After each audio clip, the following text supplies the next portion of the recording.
একটি নৌকা বিশাল একটি সাগরে ভেসে চলে।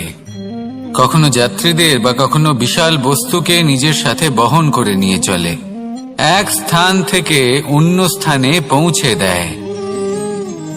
এই নৌকা কখনো সাগরে আটকে পড়ে বা কখনো ডুবে যেতেও পারে, কিন্তু এই নৌকা তখন ডুবে যায় না যখন এর আশেপাশে অধিক মাত্রায় জল থাকে। এটা তখন ডুবে যায় যখন ও নিজের আশেপাশের থাকা জলকে নিজের ভেতরে প্রবেশ করতে দেয়। যখন আস্তে আস্তে এই জল প্রবেশ করতে থাকে, নৌকা ভারী হতে থাকে আর আস্তে আস্তে ডুবে যায়। এটা আমাদের কাছে একটা শিক্ষা। হতেই পারে আমাদের এই সংসারে, আমাদের জীবনে আশেপাশে অনেক বেশি মাত্রায় নেতিবাচক শক্তি থাকবে, ঈর্ষা থাকবে, বিদ্বেষ, ঘৃণা বা ভয় থাকবে, কিন্তু মনের এই নৌকা শুধু তখনই ডুববে যখন আপনি এই নেতিবাচক শক্তিকে নিজের ভেতরে প্রবেশ করতে দেবেন। মনে রাখবেন, এই নেতিবাচক শক্তিকে কখনো নিজের মনে প্রবেশ করতে দেবেন না। প্রবেশ করলেও তাহলে যেন সে সেখানে কোনো স্থান না পায়। শুধু এই বিষয়টা খেয়াল রাখলে আপনার মনের এই নৌকা জীবনের এই সাগরে সব সময় ভেসে থাকবে, আর এই মন প্রসন্ন হয়ে বলবে, রাধা রাধা। আপনারা সবাই একটা গাছের পাতাকে দেখুন। যতক্ষণ পর্যন্ত গাছের সাথে, মানে গাছের ডালের সাথে জুড়ে থাকে, সে সবুজ থাকে, বাতাসের সাথে সে নড়তে থাকে। যতক্ষণ পর্যন্ত ও সূর্য থেকে পাওয়া রশ্মির শক্তি গাছে পৌঁছে দেয়, ততক্ষণ ও ডালের সাথে যুক্ত থাকে। কিন্তু যখন সেই পাতা শুকিয়ে যায়, তখন তার কোনো গুরুত্ব থাকে না। সেই পাতা গাছের ডালে এবং বৃক্ষের কাছে বোঝা হয়ে থেকে যায়। এবং এমন এক সময় আসে যখন সেই ডালটি শুকনো সেই পাতাকে পরিত্যাগ করে। এটাই আমরা এই প্রকৃতিতে দেখি এবং এটাই হলো সত্য। আর এটাই আমাদের জীবনে খুব বড় একটা শিক্ষা। যদি আপনিও নিজের জীবনে নিজের আপনজনদের কাছে বোঝা স্বরূপ হয়ে দাঁড়ান, তাহলে তারা আপনাকে যতই ভালোবাসুক না কেন, ওনারা যদি নাও চান, তাহলেও এমন এক দিন আসবে যখন আপনার আপনজন আপনাকে পরিত্যাগ করবে। সেই জন্য সবসময় আত্মনির্ভর হয়ে ওঠার চেষ্টা করুন, নিরন্তর পরিশ্রম করতে থাকুন, কারোর ওপর বোঝা হয়ে থাকবেন না, বরং তার সাথে মিলে দায়িত্ব পালন করুন। এমনটা করবেন, তাহলে আপনার সম্মানও বজায় থাকবে এবং সম্পর্কের মধ্যে আপনার মূল্যও বজায় থাকবে। আসুন আর আমার সাথে ভালোবেসে বলুন, রাধা রাধা। চলেছে এই মন দুঃখে ভরে উঠবে। মনে প্রশ্ন আসতেই থাকে যার উত্তর আমরা পাই না, নিজেদের লক্ষ্য বুঝতেই পারি না। এইভাবেই আমাদের জীবনেও যদি এমন কিছু হয় যা অত্যন্ত দুঃখজনক, যদি এমন কোনো কঠিন অধ্যায় আপনার জীবনে আসে, থামবেন না।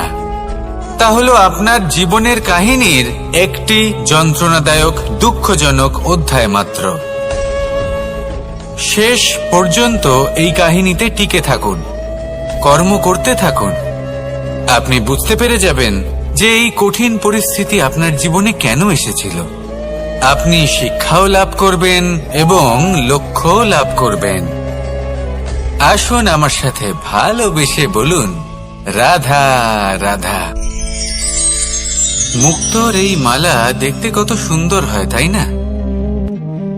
যিনি ধারণ করেন তাকেও এটা শীতলতা প্রদান করে, আর যে ব্যক্তি দেখে তার চোখও এই দৃশ্য দেখে শান্তি উপলব্ধি করে। কিন্তু ভাবুন, যদি এমন কিছু হয় যে সুতো দ্বারা এই মুক্তোর মালা তৈরি হয়েছে সেটা কেউ ছিঁড়ে দেয়, তাহলে এই মুক্তোর মালা ছিঁড়ে যাবে আর সমস্ত মুক্তো মাটিতে পড়ে যাবে, ছড়িয়ে পড়বে। তখন কি আমরা এটা ভাববো যে এটা তো মাটিতে পড়ে থাকা বস্তু, এটা আমি তুলবো না? ভাববো না, তাই না? আমরা নিচু হয়ে একটা মুক্তো কুড়িয়ে নিই এবং আবার এদের সুতোর মধ্যে প্রবেশ করাই। কেন? কারণ এই মুক্তো হলো বহুমূল্য। এতে কোনো সন্দেহ নেই যে এই মুক্তো হলো বহুমূল্য। কিন্তু এর থেকেও অনেক বেশি বহুমূল্য হলো আমাদের জীবনে আমাদের সম্পর্ক, আমাদের বন্ধু বান্ধব। এই সম্পর্কেও কখনো কখনো বিবাদ হয়, মনোমালিন্য হয়, এগুলোও ছড়িয়ে যায়। আর সেই সময় এই মুক্তোর মতোই নত হয়ে আমাদের এই সম্পর্কগুলিকে হাতে তুলতে হবে, এদের জুড়তে হবে, এদের আগলে রাখতে হবে, কারণ এদের থেকে বহুমূল্য আর কিছুই নেই।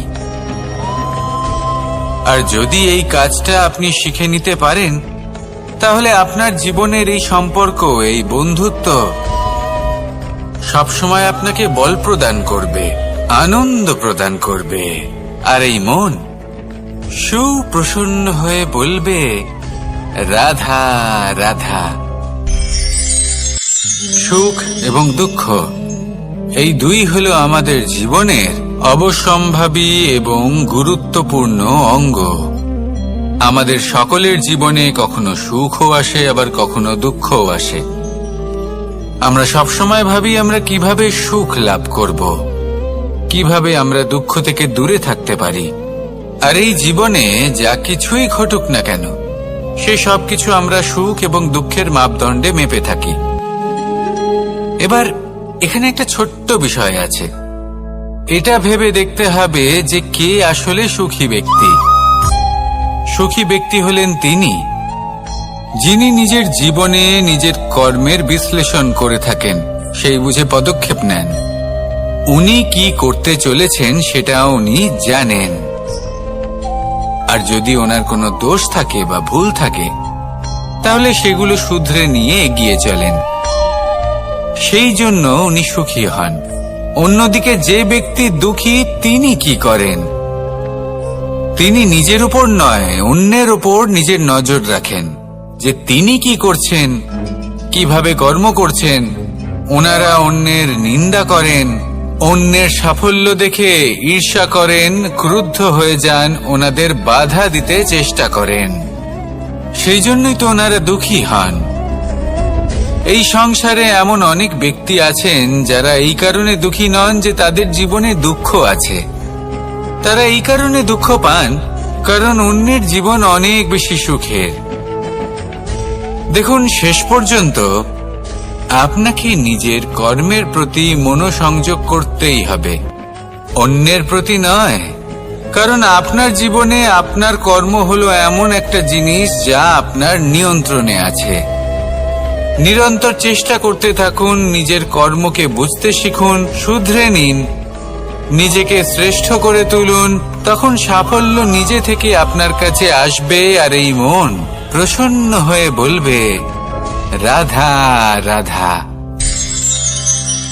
এই সংসারে এমন কোন আবেগ আছে যা সবসময় কটু বলে মনে হয়, কিন্তু সবার শেষে এটি সব থেকে বেশি মধুর উপলব্ধি প্রদান করে, সব থেকে বেশি মধুর অনুভূতি প্রদান করে। উত্তর পেলেন? পেলেন না? আপনাকে একটা উদাহরণ দিই। যখন মাতা সীতাকে অপহরণ করা হয়েছিল, তখন শ্রীরাম অপেক্ষা করেছিলেন 4 মাস পর্যন্ত। উনি খুঁজতে চেয়েছিলেন, কিন্তু উনি ওনার খোঁজ বন্ধ রেখেছিলেন। কল্পনা করে দেখুন ওনার কতটা যন্ত্রণা হয়েছিল। উনি শুধু অপেক্ষা করছিলেন, কারণ তখন বর্ষা ছিল। অনেক দিন পর্যন্ত সূর্যের আলো দেখা যায়নি। উনি জানতেন এরকম সময় বানর সেনার পক্ষে বনের মধ্যে পথ খোঁজা খুবই কঠিন কাজ হবে। সাগর পার করা অত্যন্ত কঠিন হয়ে দাঁড়াবে। তারা হয়তো বনের মধ্যে পথ হারিয়ে ফেলবে। উনি অপেক্ষা করলেন, আর এই অপেক্ষার ফল হিসেবে উনি কি লাভ করলেন? সাগরে সেতু নির্মাণ করলেন এবং মাতা সীতাকে সসম্মানে আবার ফিরিয়ে আনলেন। যদি শ্রীরাম অপেক্ষা না করতেন তাহলে হয়তো এই সব কিছু কখনোই সম্ভব হতো না। এটাই হলো শক্তি ধৈর্যের। এটাই হলো আমাদের কাছে শিক্ষা। এই ধৈর্যই প্রত্যেকবার আমাদের অত্যন্ত কঠিন বলে মনে হয়। ধৈর্য ধরা অত্যন্ত কঠিন, কিন্তু অবশেষে এটাই সব থেকে শ্রেষ্ঠ ফল দান করে, সব থেকে মধুর উপলব্ধি, সব থেকে মধুর অনুভূতি প্রদান করে। তাই ধৈর্য ধরে থাকুন, সবকিছু শুভ হবে। আর তখন এই মন প্রফুল্ল হয়ে বলবে, রাধা রাধা। এই সংসারে সব থেকে ভয়ানক এবং গভীর অন্ধকার কোনটা?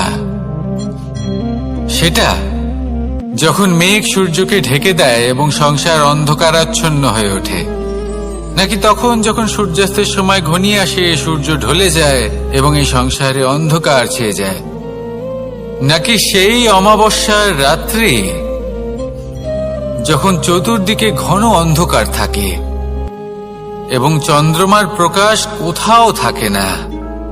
না, এই সংসারে সব থেকে বেশি ভয়ানক অন্ধকার হলো মানসিকতার অন্ধকার। মানসিকতা খুব গভীর একটা বিষয়। এই মানসিকতাই সত্যের রূপ ধারণ করে এবং আমাদের এই মানসিকতা এবং বিবেকে একটা সূর্য থাকে। যদি আমরা এটা জীবন থেকে বের করে ফেলি তাহলে নিরাশা, হতাশা, অসফলতা এর এমন এক ঘন অন্ধকারে আমরা ফেঁসে যাব যে তার থেকে বাইরে বের হওয়া প্রায় অসম্ভব ব্যাপার হয়ে দাঁড়াবে। বড়ই কঠিন হয় সেই সময়। সেই জন্য ইতিবাচক মনোভাব থাকা খুব প্রয়োজনীয়। এটা ভাববেন না যে এটা আমার সাথে কেন হলো, এই সমস্যা কেন এলো, ওই ব্যক্তি আমার সাথে এটা কেন করলেন। এটা ভাবুন যে আমি জীবনে যে পরিস্থিতিতে দাঁড়িয়ে আছি তার থেকে আমি ঠিক কিভাবে বাইরে বেরোতে পারবো। যতই ঘন অন্ধকার থাকুক না কেন, খুব ছোট একটা প্রদীপের প্রকাশ আমাদের পথপ্রদর্শক হয়ে দাঁড়াতে পারে। আর আমাদের জীবনে এই ছোট্ট একটা প্রকাশ হলো আশা। এই আশার একটি কিরণ আমাদের অত্যন্ত গাঢ় অন্ধকারেও পথ দেখাতে পারে। তাই এই আশাকে সব সময় মনে প্রজ্বলিত করে রাখুন। গাঢ় থেকে গাঢ় অন্ধকারের সাথে, কঠিন থেকে কঠিনতর সমস্যার সাথে লড়াই করুন, সামনে এগিয়ে চলুন, আর আমার সাথে ভালোবেসে বলুন, রাধা রাধা। এই সংসারে যখনই কোনো সমস্যা আসে তখন আমরা আমাদের সব থেকে বড় সম্বলের কাছে আশ্রয় খুঁজি, তা হলো আমাদের বিশ্বাস। এবার প্রশ্ন হলো এটাই যে এই বিশ্বাস কার উপর করা যেতে পারে? পরিবারের উপর, বন্ধুর উপর, নাকি তাদের উপর বিশ্বাস করা উচিত যাদেরকে আমরা কখনো সঙ্গ দিয়েছি? দেখুন, এই সংসারে বিপদের সম্মুখীন হলে কে আপনাকে সাহায্য করবে সেটা নির্বাচন করা আপনার হাতে নেই। সেটা সেই সকল ব্যক্তির উপর নির্ভরশীল যে তারা আপনাকে সাহায্য করবে নাকি করবে না। অর্থাৎ যখনই কোনো বিপদ আসে সর্বপ্রথম তার সম্মুখীন আমাদের নিজেকেই হতে হয়, আর তার জন্য প্রস্তুত থাকা প্রয়োজনীয়। সেই শক্তি, সেই সাহস অর্জন করা প্রয়োজনীয়। দেখুন, যখনই অন্ধকার আসে তখন সবার আগে কে আপনাকে ত্যাগ করে চলে যায়? আপনার নিজেরই ছায়া। এই অন্ধকারের সম্মুখীন হতে হয় অন্তরের প্রদীপের দ্বারা, অন্তরের আত্মা দ্বারা। তবেই আপনি অন্ধকারের ওপর জয়লাভ করতে পারবেন। সেই জন্য যে বিপদই আসুক না কেন, নিজেকে তার জন্য প্রস্তুত রাখা উচিত। সেই সাহস নিয়ে আসুন। এমন কোনো বিপদ নেই যে আপনাকে ভেঙে দিতে পারে। আসুন আমার সাথে ভালোবেসে বলুন, রাধা রাধা। আমাদের সকলের জীবনেই দুই ধরনের ব্যক্তি থাকেন, বন্ধু এবং শত্রু। তারা হলেন আমাদের প্রিয় বন্ধু, যারা আমাদের জীবনে সবসময় আমাদের পাশে থাকেন। কখনো কখনো আমরা তাদের জন্য কিছুই করি না, তাও তারা আমাদের আনন্দ প্রদান করেন, ভালোবাসা প্রদান করেন। আর অন্যদিকে থাকে আমাদের শত্রু। দেখতে গেলে যখন আমরা জন্ম নিই তখন কিন্তু আমাদের কোনো বন্ধু থাকে না, আমাদের কোনো শত্রুও থাকে না। কিন্তু যত ধীরে ধীরে আমরা জীবনে এগোতে থাকি, আমাদের বয়স বাড়তে থাকে, তখন আমাদের বন্ধু আর শত্রু এই দুইয়ের সংখ্যা বাড়তে থাকে। আর সেই সবকিছু নির্ভর করছে আমাদের কথার ওপর এবং আমাদের ব্যবহারের ওপর। এবারে আপনি যদি কোনো ব্যক্তিকে স্বাগত জানান উদার চিত্তে, ভালোবেসে, তাহলে সেই ব্যক্তি আপনার বন্ধু হবেই হবে। কিন্তু যদি আপনি নিজে হাতে কাউকে সামনে অগ্রসর হতে বাধা দেন, বিনা কারণে তার সাথে খারাপ ব্যবহার করেন, তাহলে তার মনে শত্রুতার বোধ অবশ্যই জেগে উঠবে। আর রইল বিষয় কথার, যদি আপনার কথা মধুর হয় তাহলে সবাইকে আপনি আপন করে নিতে পারবেন। এই কথাই যদি কটু হয় তাহলে আপনার আপনজনেরাও দূরে চলে যেতে পারে। তাই নিজের কথার ওপর সংযম রাখুন এবং নিজের আচরণ উদার করে তুলুন। জীবনে সুখে সুখ থাকবে। আসুন আমার সাথে ভালোবেসে বলুন, রাধা রাধা। একদিকে হলো আঙুর আর অন্যদিকে কিশমিশ। দেখতে গেলে এই দুটোই সবারই খুব প্রিয়। শিশু হোক, যুবক হোক বা কোনো বৃদ্ধ ব্যক্তিই হোক না কেন। আর দেখতে গেলে এই কিশমিশ, এটা আঙুর থেকেই আসে, তারই অন্য একটি রূপ। কিন্তু কখনো হাটে যান আর গিয়ে জিজ্ঞেস করুন যে এই কিশমিশ আর আঙুর, এই দুইয়ের মধ্যে অধিক মূল্য কার? আপনিও নিশ্চয়ই জানবেন যে কিশমিশের মূল্য আঙুরের থেকে অনেক গুণ বেশি। এবার এরকম কেন হয়? এর পেছনে কি কারণ থাকতে পারে? একদিকে হলো সেই আঙুর যা টাটকা অবস্থায় গাছ থেকে পেড়ে খাওয়া যায়, আর অন্যদিকে হলো কিশমিশ যাকে মাসের পর মাস রোদে ফেলে রাখা হয়। একদিকে আঙুর যা কিনা অত্যন্ত রসালো, আর কিশমিশে কোনো রসই নেই। একটি হলো অত্যন্ত কোমল এবং সুন্দর, অন্যটি অমসৃণ এবং তাতে বিন্দুমাত্র সৌন্দর্য নেই, তাও তার মূল্য বেশি। এইসব কেন হয়? এই কারণেই হয় কারণ সেই আঙুর অনেক মাস পর্যন্ত রোদ সহ্য করে থাকে, কষ্ট সহ্য করে থাকে, তবেই সেই আঙুর কিশমিশে পরিণত হয়। এবার জীবনের কড়া রোদ যাকে সহ্য করতে হয়, তার সাথেও এটাই হয়ে থাকে। তারও মূল্য আপনা থেকেই বৃদ্ধি পায়। আপনার জীবনে আপনার গুণ, আপনার প্রতিভা, তা অত্যন্ত গুরুত্বপূর্ণ। কিন্তু যখন আপনি অভিজ্ঞতা লাভ করেন, তখনই সেই অভিজ্ঞতা আপনার গুণ এবং প্রতিভাকে আরো অনেক বেশি শ্রেষ্ঠ করে তোলে। তাই জীবনের কঠোর রোদের মধ্যেও দাঁড়িয়ে থাকাটা শিখে নিন। সাহসের সাথে কঠিন পরিস্থিতির সম্মুখীন হওয়াটা শিখে নিন। ঠিক এইভাবেই অভিজ্ঞতা লাভ করতে হয়, আর এই অভিজ্ঞতা আপনার মূল্য বৃদ্ধি করতেই থাকবে, করতেই থাকবে। আর তখন এই মন প্রসন্ন হয়ে বলবে, রাধা রাধা। এই সংসারে সব থেকে বড় ব্যক্তি কে? আপনি বলবেন, এই কেমন ধরনের প্রশ্ন? কিন্তু এটা হলো সব থেকে উচিত প্রশ্ন। কেউ এর উত্তর দেবে যে সেই মহাপ্রতাপী রাজা, তিনি হলেন সব থেকে বড় ব্যক্তি।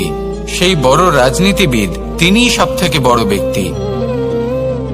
আমি আপনাকে জানাই যে সংসারের সব থেকে বড় ব্যক্তি হলেন তিনি, যার সাথে দেখা করলে আপনি নিজেকে ছোট মনে করবেন না।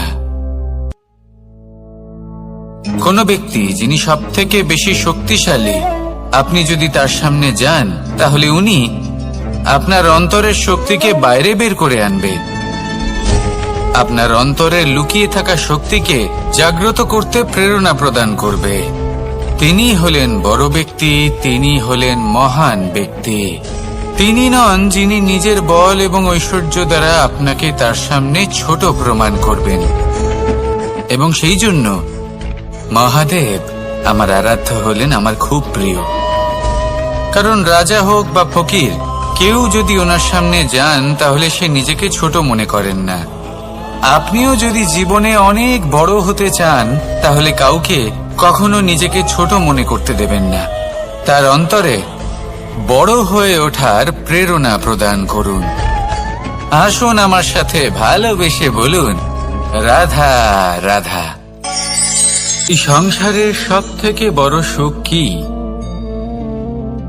কেউ বলবেন নিজের লক্ষ্য প্রাপ্ত করা, কেউ বলবেন ধন উপার্জন করা, কেউ বলবেন নিদ্রাই সব থেকে বড় সুখ, কেউ বলবেন রাজ্য লাভ করা, আবার কেউ বলবেন মাতার হাত থেকে খাবার খাওয়া, আদি ইত্যাদি। কিন্তু যদি সত্যি কথা বলি, এই সংসারের সব থেকে বড় সুখ হল সেবা করা। কখনো কাউকে সেবা করে দেখুন। এই সেবা দ্বারা অন্য কোনো মানুষের আশীর্বাদ লাভ করাতেই সুখ রয়েছে। আপনার সেবা ভাব দ্বারা যখন কোনো মানুষ নিজের অন্তরাত্মা থেকে আপনাকে আশীর্বাদ করে, তার থেকে বড় সুখ আর কিছুই নেই। কারণ প্রত্যেক মানুষের মধ্যে ঈশ্বর বাস করেন। নরের সেবাই হল নারায়ণের সেবা। নিষ্কাম সেবা করাই হল সব থেকে বড় সুখ। তাই নিজের অন্তরে সেবার এই ভাব জাগ্রত করুন। যে সুখের কথা আমি বলছি, সেই সুখ অনুভব করেই দেখুন। এই মন সুপ্রসন্ন হয়ে বলবে, রাধা রাধা। বাহ! পুষ্পের সুবাস আমার খুব ভালো লাগে। অত্যন্ত সুন্দর হয় এই পুষ্প। এইভাবে চারিদিকে পুষ্প দেখে মন আনন্দিত হয়ে ওঠে। এবার আপনারা ভেবে দেখুন, আমার চারিদিকে পুষ্প নয়, আগুন আছে। তাহলে কি হবে? আমার শরীর কি জ্বলে যাবে না? অবশ্যই জ্বলবে। শরীরকে কি আগুনের তাপ সহ্য করতে হবে না? অবশ্যই সহ্য করতে হবে। এটাই হলো প্রকৃতির নিয়ম। এই নিয়ম কিন্তু আমরা সবাই জানি, কিন্তু আমাদের মধ্যে বেশিরভাগ মানুষ এই বিভ্রান্তি নিয়ে বাঁচি যে এই যে প্রকৃতির নিয়ম, তা আমার ওপর প্রযোজ্য নয়। তা কিন্তু নয়। আমাদের চতুর্দিকে এই যে নিসর্গ রয়েছে, আমরা তার কতটা ক্ষতি করি সেটা একবার ভেবে দেখুন। আমরা বনাঞ্চল জ্বালিয়ে দিই, বায়ু দূষিত করি, জল দূষিত করি, প্রাণীদের হত্যা আমরা করি। কেন? এই নিসর্গ আমরা নষ্ট করি, যদিও আমরা জানি যে আমরাও হলাম এই নিসর্গেরই অংশ। এবার দেখুন, শরীরের কোনো অংশে যদি আগুন ধরান, আস্তে আস্তে সমস্ত শরীরও জ্বলে যাবে। সেইভাবেই নিসর্গ যদি নষ্ট হয়ে যায়, তাহলে মনুষ্য জাতিও নষ্ট হয়ে যাবে। তাই এই যে নিসর্গ আপনি দেখছেন, এই পুষ্প, এই বৃক্ষ, বায়ু, জল, এদের সকলকে রক্ষা করুন, নষ্ট নয়। মনে রাখবেন, যদি নিসর্গ থাকে মানুষ থাকবে, যদি নিসর্গ থাকে তাহলেই জীবন থাকবে। আসুন আমার সাথে ভালোবেসে বলুন, রাধা রাধা। এই সংসারে সবাই বলেন আমি অর্জুনের মতো হয়ে উঠতে চাই। সবাই চায় যে তারাও যেন অর্জুনের মতো গান্ডীব লাভ করে। তারাও চায় যে তাদেরকেও মহাদেব এসে পশুপতি অস্ত্র দান করবেন। তারাও এটাই চায় মহাভারতের মতো মহাসংগ্রামে বিজয়ী হতে। কিন্তু সবাই ভুলে যান যে অর্জুন যা হতে পেরেছিলেন সবকিছুই অর্জন করেছিলেন। যদি আপনিও অর্জুনের মতো গান্ডীব লাভ করতে চান, তবে আপনাকেও তার মতোই শ্রেষ্ঠ কাঠ নির্বাচন করতে হবে, সেই কর্ম আপনাকেই করতে হবে। তার প্রত্যঞ্চা যাতে তীব্র হয় তার জন্য আপনাকে সর্বশ্রেষ্ঠ দড়ি খুঁজে বের করতে হবে। আপনার বাণ যাতে ঘাতক হয় সেই জন্য আপনাকে নতুন নতুন ধাতু খুঁজে বের করতে হবে, সেই শিক্ষা আপনাকে লাভ করতে হবে, তবেই আপনার ইচ্ছে পূর্ণ হবে। অর্জুন হওয়া বড়ই সরল যদি আপনি কিভাবে অর্জন করতে হয় তা জানেন। শুধুমাত্র স্বপ্ন দেখেন যারা, তারা কখনোই অর্জন করতে পারবেন না। কিন্তু যদি কেউ অজ্ঞাতবাস ভোগ করতে পারে, যদি কেউ লাক্ষাগৃহ থেকে পালিয়ে বাঁচতে পারে, যদি কেউ কঠোর তপস্যা করতে পারে, প্রতীক্ষা করতে পারে এবং পরিশ্রম করতে পারে, তাহলে সে অর্জুন অবশ্যই হয়ে উঠবে। যদি আপনি অর্জুন হয়ে উঠতে চান তাহলে কর্ম করতে শিখুন আর আমার সাথে ভালোবেসে বলুন, রাধা রাধা। জীবন থাকলে লক্ষ্য অবশ্যই থাকবে। যদি লক্ষ্য থাকে তার পথ অবশ্যই থাকবে। যদি পথ থাকে তাহলে বাধা অবশ্যই থাকবে।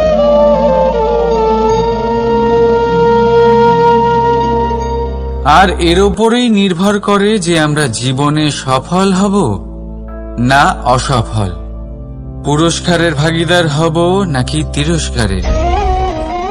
মনে করুন আপনাকে একটা কাজ করতে হবে, আপনাকে পর্বত আরোহণ করতে হবে, আর সেই পথের ঢাল আপনাকে একাধিকবার ফেলে দেবে। পাথর আপনাকে একাধিকবার আহত করবে। এই অবস্থায় কি করবেন? সাধারণ মানুষ বেছে নেয় প্রতিশোধ। সেই পর্বতকে নষ্ট করে দেওয়ার চিন্তা ভাবনা করে, তার ভিতকে নড়িয়ে দেওয়ার কথা ভাবে সেই মানুষ। কিন্তু পর্বতকে তো কেউ নষ্ট করতে পারে না। তাই অসফল হওয়ার সাথে সাথে কুখ্যাতিরও ভাগীদার হয়ে যায় সে। দ্বিতীয় পথ হল পরিবর্তন। যদি আপনি সেই পর্বত ভাঙার পরিবর্তে তাতে সোপান তৈরি করেন, তাহলে আপনিও সেই পর্বতে উঠতে পারবেন, অন্য কেউও তাতে উঠতে পারবে, আগামী প্রজন্মও তাতে উঠতে পারবে, আর সেই আগামী প্রজন্ম সর্বদা আপনার সুনাম করবে। তাই জীবনে প্রতিশোধ নয়, পরিবর্তন বাছুন। বদলা নয়, বদল বেছে নিন। আপনার বাধা আপনার বন্ধু হয়ে যাবে। রাধা রাধা। সমস্ত মানুষের জীবন কিছুটা সমান হয়। মানুষ জন্মগ্রহণ করে, তারপর চলতে শেখে, জীবনে এগিয়ে চলে, বার্ধক্য লাভ করে, তারপর সমাপ্ত হয়ে যায়। কিন্তু সেই ব্যক্তিরা কারা যারা প্রকৃত অর্থে মনুষ্য জীবন যাপন করেন?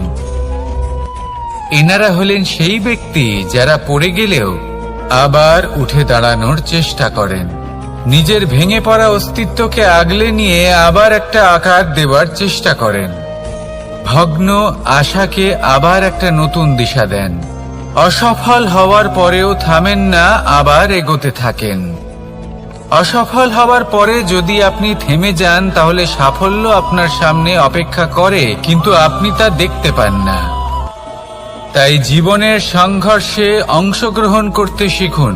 জীবনের সংঘর্ষ থেকে পালাবেন না। আসুন আমার সাথে ভালোবেসে বলুন, রাধা রাধা। একবার একটা শেয়াল বনে বিচরণ করছিল। ও একটা ছোট্ট শাবক দেখতে পেল। ও ভাবলো, আজ একেই আমি খাবার হিসেবে গ্রহণ করব। আশেপাশে দেখলো কেউ দেখছে না তো, কেউ ছিল না, আর সেই শাবকের ওপর আক্রমণ করলো, যা হলো একটা ঘোর অপরাধ। বনের নিয়ম অনুসারে আপনি কখনোই শাবকের ওপর আক্রমণ করতে পারেন না। তারপর এই খবরটা যখন রাজা সিংহ জানতে পারলেন, সভার আয়োজন করলেন। কিন্তু সেখানে শেয়াল বলল, আমি তো এরকম কিছু করিনি। কিন্তু যদি আপনি এরকম বলেন, কোনো প্রমাণ দিন, এর কোনো সাক্ষী আছে? তখন রাজা সিংহ পেঁচাকে ডেকে পাঠালেন, যে সেই মুহূর্তে বৃক্ষের শাখার ওপর বসেছিল। সে সব কিছু দেখেছিল। পেঁচা সব সত্যি কথা বলল, আর শেয়ালকে মৃত্যুদণ্ড দেয়া হলো। এবার এই কাহিনী আমি আপনাকে কেন শোনালাম? কারণ মানুষও কখনো কখনো এরকম কর্ম করেন যা শিয়াল করেছে। এটা ভাবেন কেউ দেখছে না, যখন আমি অনুচিত কর্ম করতেই পারি। কিন্তু না, আপনি যাই করুন না কেন, কেউ না কেউ অবশ্যই তা দেখছে। কোনো ব্যক্তি না হলেও কোনো প্রাণী, না হলে কোনো যক্ষ বা দেব বা প্রেত। যদি এনারা কেউ না দেখেন, তাহলে ধরিত্রী মাতা দেখেন, যেখানে দাঁড়িয়ে আপনি সেই কর্ম করছেন, তাই না? তাই একটা কথা সবসময় মনে রাখবেন, কে দেখছেন কে দেখছেন না সেই বিষয়ে ভাবা ছেড়ে দিন। এটা খুব সহজ কথা। আপনি যদি উচিত কর্ম করেন, উচিত ফল পাবেন। যদি অনুচিত কর্ম করেন, তাহলে আপনি অনুচিত ফল অবশ্যই পাবেন। সেই জন্য উচিত পথে চলতে থাকুন, উচিত কর্ম করতে থাকুন, আর আমার সাথে ভালোবেসে বলুন, রাধা রাধা। আপনি কখনো কোনো বাজকে নিজের বাসা বানাতে দেখেছেন? এই বাজ যখনই কোনো বাসা বানায়, তখন উঁচু গাছের ডালে বা কোনো পর্বতের শিখরে বাসা বানায়, অনেক উচ্চতায়। আর সেখানে তার সন্তানও জন্মগ্রহণ করে। যখন এই সন্তানেরা জন্মায়, তখন এই বাজ খুবই ভালোবেসে এবং খুব সাবধানে এদের পালন পোষণ করে। নিজের ঠোঁট দিয়ে তাদের ঠোঁটে খাবার পরিবেশন করে। কিন্তু যেই সেই সন্তানেরা হৃষ্টপুষ্ট হয়ে যায় এবং সেই কথা বাজ নিজে বুঝতে পেরে যায়, সেই বাজ নিজেই সেই বাসা ছিন্ন ভিন্ন করে দেয়। সেই সন্তান যাদের সবেমাত্র ডানা গজিয়েছে, কিভাবে উড়তে হয় তারা জানে না, সেই সন্তানগুলিকে উচ্চতা থেকে ঠেলে দেয়। সেই সন্তান প্রথমে ভয়ভীত হয়ে যায়। তারা সামনে মৃত্যুকে দেখতে পেয়ে ভয়ের কারণে তাদের ডানা ঝাপটাতে থাকে। আর সেই প্রক্রিয়াতেই সেই সন্তানগুলি উড়তে শুরু করে দেয়। এবার এই ঘটনায় আমরা কি শিক্ষা পেতে পারি? এটাই, যদি আপনি মাতা পিতা হন, তাহলে নিজের সন্তানকে অবশ্যই স্নেহ করুন, কিন্তু তাদেরকে নিজের আঁচলের তলায় বেঁধে রাখবেন না। যদি আপনি চান আপনার সন্তান জীবনে উন্নতি করুক, তাহলে নিজের মুঠো থেকে তাদের স্বতন্ত্র করে দিন। এই সংসারে সংঘর্ষ করতে দিন। সেই সন্তান নিজেই বুঝতে পারবে যে জন্মের সময় পাওয়া ডানা কি করে ব্যবহার করতে হয়। আর আপনার চোখের সামনে আপনার সন্তান এই আকাশে উড়তে থাকবে। তাহলে আসুন আমার সাথে ভালোবেসে বলুন, রাধা রাধা। সংসারে সবচেয়ে পবিত্র মানা হয় গঙ্গা জলকে। কখনো ভেবে দেখেছেন কেন? কারণ গঙ্গা জলের আবির্ভাব অত্যন্ত শুদ্ধ হয়, তার জন্ম শুদ্ধ হয়, যেখান থেকে তার শুরু সেটাই শুদ্ধ হয়। আর শুরুটা শুদ্ধ হওয়া অত্যন্ত আবশ্যক। আমাদের জীবনে সবই শুরু হয় আমাদের ভাবনা থেকে। নিজের ভাবনাকে শুদ্ধ রাখুন, কারণ এই ভাবনা থেকেই আবির্ভাব হয় শব্দের। আপনার শব্দ শুদ্ধ রাখুন, কারণ এই শব্দ দ্বারাই আপনার কাজ সম্পন্ন হয়। আপনার কাজ শুদ্ধ রাখুন, কারণ এই কাজ দ্বারাই তৈরি হবে আপনার স্বভাব। স্বভাব থেকেই তৈরি হয় আপনার অভ্যাস, আর অভ্যাস থেকে তৈরি হয় আপনার চরিত্র। আর এই চরিত্র সংসারের সমক্ষে এক আদর্শ হয়ে ওঠে। তাই ভাবনা থেকে আদর্শের এই যাত্রা শুভ তখনই হয়ে ওঠে যখন আপনার ভাবনা শুদ্ধ হয়। এই সংসারে, এই জীবনে নিজের ভাবনা শুভ রাখলে, শুদ্ধ করলে আপনার মন সুপ্রসন্ন হয়ে বলবে, রাধা রাধা। মানুষ জন্মগ্রহণ করে, তার সাথে ভয়েরও জন্ম হয়। ছোটবেলা থেকেই আমাদের মনে কোনো না কোনো প্রকারের ভয় থেকেই যায়। কেউ এই বিষয়ে ভয় পায় যে তার কোনো বস্তু তার থেকে দূরে চলে যাবে। কেউ এই বিষয়ে ভয় পায় যে আমি নিজেকে হারিয়ে ফেলব। কেউ এই ভেবে ভয় পায় যে আমার প্রিয়জনেরা তারা যেন আমার থেকে দূরে না চলে যায়। কেউ এই ভেবে ভয় পায় যে আমরা যেন পথ না হারিয়ে ফেলি, আদি ইত্যাদি। কিন্তু সত্যি কথা বলতে ভেবে দেখুন, এই ভয় বাস্তবে কি? শুধুই একটা মনস্থিতি, আর কিছুই নয়। যা কিছু আপনি জীবনে পেয়েছেন তা একদিন আপনাকে হারাতে হবে। এই জীবন হলো আপনারই, কিন্তু তাও একদিন সমাপ্ত হবে। তাই ভয় পেয়ে কি লাভ? এই ভয় শুধু আপনাকে জীবন যাপন করা থেকে বাধা দিচ্ছে, আর কিচ্ছু নয়। পথ হারিয়ে ফেললেই বুঝতে পারবেন যে নতুন পথ কিভাবে বানাতে হয়। কিছু মানুষকে জীবন থেকে হারালে তবেই আপনি বুঝবেন যে আপনার আপনজনকে। এই ভয়ের কারণে ভীত হয়ে থাকবেন না। এই তারা নক্ষত্র অন্ধকারের অভাবে গুরুত্ব হারায়। শিবকেও মহাদেব হবার জন্য বিষপান করতে হয়েছিল। প্রত্যেক পরিস্থিতি, প্রত্যেক সাফল্য আপনার পরীক্ষা নেবে। তাতে উত্তীর্ণ হওয়া হলো আপনার কর্ম। যখনই আপনি ভয় পাবেন বা সংকটের সম্মুখীন হবেন, তখন সাহসের সাথে তার সম্মুখীন হন। মনে রাখবেন, যে সম্মুখীন হতে জানে সাফল্য তার সাথে সবসময় থাকে। আসুন আর আমার সাথে ভালোবেসে বলুন, রাধা রাধা। আমাদের হাতটা দেখুন। এই হাতে 5টা আঙুল আছে, যা ভিন্ন ভিন্ন ধরনের। একরকম কেন নয়? কারণ হলো প্রত্যেকের নিজের নিজের গুরুত্ব আছে, নিজের নিজের মাহাত্ম্য আছে। এরা ভিন্ন, তাই একত্রিত হয়ে মুষ্টিবদ্ধ করা সম্ভব, যার দ্বারা আমরা আত্মরক্ষাও করতে পারি, আবার আক্রমণও করতে পারি। যদি 5টি আঙুল সমান হতো তাহলে মুষ্টিবদ্ধ হতে পারত না, নিজেদের মধ্যে বিভ্রান্তির সৃষ্টি করত। এবার এরকমই কিছু আমাদের সংসারেও হয়।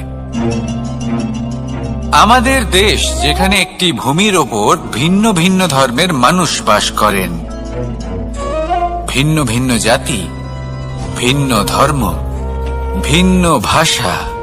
কিন্তু যদি আমরা এটা ভাবি যে কিভাবে এই দেশকে কল্যাণের পথে নিয়ে যাওয়া যায়, কিভাবে এর বিকাশ করা সম্ভব, তাহলে আমাদের একত্রিত হওয়া শিখতে হবে।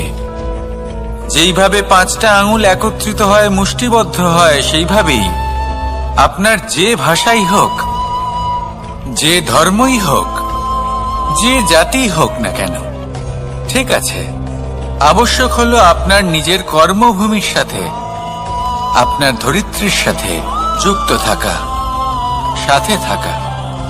তবেই দেশের উন্নয়ন সম্ভব, তবেই এই দেশ স্বতন্ত্র থাকবে, সফল হবে, আর এই মন প্রসন্ন হয়ে বলবে, রাধা রাধা।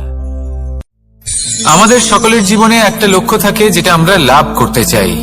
ঠিক যেন একটা প্রতিস্পর্ধা বিদ্যমান যে কে সব থেকে আগে নিজের লক্ষ্যে পৌঁছতে পারবে। আর সেই জন্য আমরা সকলেই খুব তাড়াতাড়ি এগোতে চেষ্টা করি, বড় এবং দীর্ঘ পদক্ষেপ ফেলি, যাতে তাড়াতাড়ি নিজের লক্ষ্যে পৌঁছতে পারি। কিন্তু এক অত্যন্ত গুরুত্বপূর্ণ বিষয় আছে। সবসময় লক্ষ্য সামনে থাকবে না, কখনো কখনো তা খুঁজতে হয়। এই যাত্রা খুব কঠিন হতে পারে। আর ঠিক এই কারণেই সবসময় দ্রুত গতিতে চলা বা তাড়াতাড়ি পথে চলা সেটা আবশ্যক নয়। তার থেকেও বেশি গুরুত্বপূর্ণ হলো ভেবেচিন্তে তারপর পথ চলা। যদি ভেবেচিন্তে পদক্ষেপ ফেলেন, চলতে পারেন, তাহলে সেটাই সর্বশ্রেষ্ঠ পদক্ষেপ। কখন কোন দিকে যেতে হবে, কখন কোথায় দিক পাল্টানো যাবে না, কখন গতি বেশি রাখতে হবে, কখন কম, কখন থামবো, কখন চলবো, এই সব কিছুর বিষয়ে জ্ঞান অত্যন্ত গুরুত্বপূর্ণ এবং ভেবে চিন্তে চলতেই হবে। সেই জন্য শুধু তীব্র গতিতে সামনে এগোলে চলবে না, ভাবনা চিন্তা করে এগোতে হবে। আসুন আমার সাথে ভালোবেসে বলুন, রাধা রাধা।